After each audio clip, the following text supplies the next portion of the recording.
चमन पुर नामी गांव में एक छोटी प्यारी सी बच्ची आमना रहा करती थी। वो बहुत अच्छी और वालिदैन का एहतराम करने वाली बच्ची थी। उस्तादों की इज़्ज़त करती थी, लेकिन उसकी एक आदत बुरी थी कि वो बहुत बोलती थी।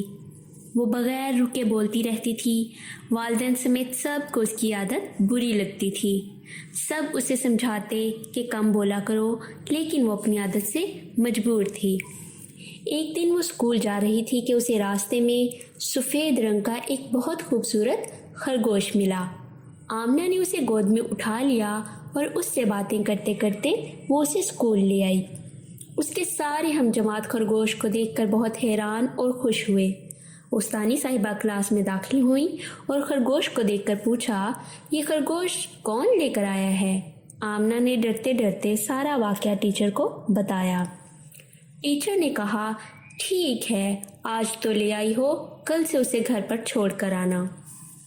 ये सुनकर आमना ने इकरार में सर हिला दिया।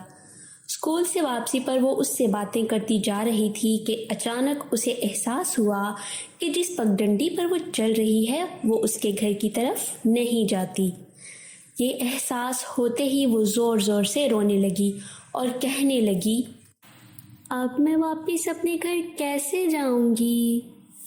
कि अचानक वो खरगोश एक खौफनाक देव बन गया और बोला, आखिर मुझे वो बच्ची मिल ही गई जो बहुत बोलती हो। अब मैं तुम्हें अपने बादशाह के पास ले जाऊंगा। उनकी तबीयत बहुत ख़राब है, वो तुम्हारी बातें सुनकर बहुत खुश होंगे।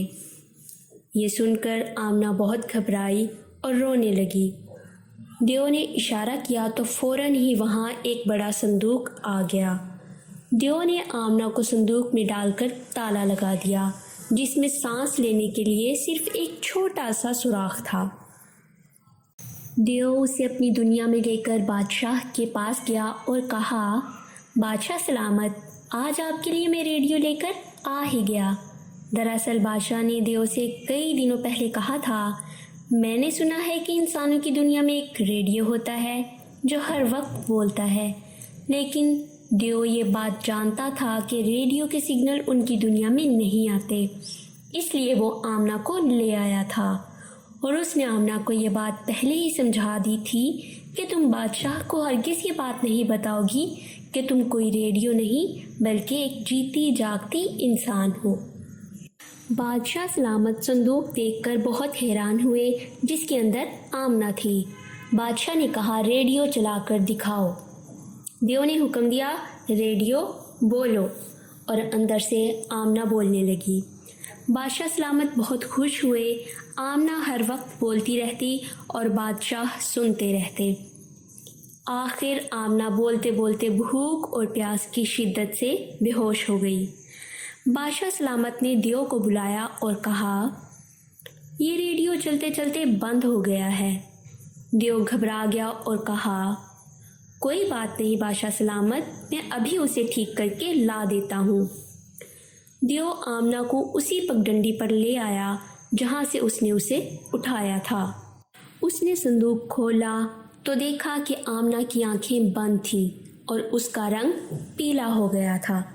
देव ने पानी के छींटे उसके मुंह पर मारे तो वो होश में आ गई। देव ने उसे खाना खिलाया, पानी पिलाया और कहा कि दोबारा इस संदूक में लेट जाओ, लेकिन आमना ज़ोर ज़ोर से रोने लगी। अचानक उसे बस्ती का एक आदमी अपनी तरफ आता नज़र आया। वो दौड़कर उसके पास पहुंची और उससे कहा, देखो, वो देव मुझे अगवा करना चाहता है। आदमी ने उस तरफ देखा तो वहाँ ना कोई देव था और ना कोई संदूक था। उस आदमी ने उसे घर तक पहुंचा दिया।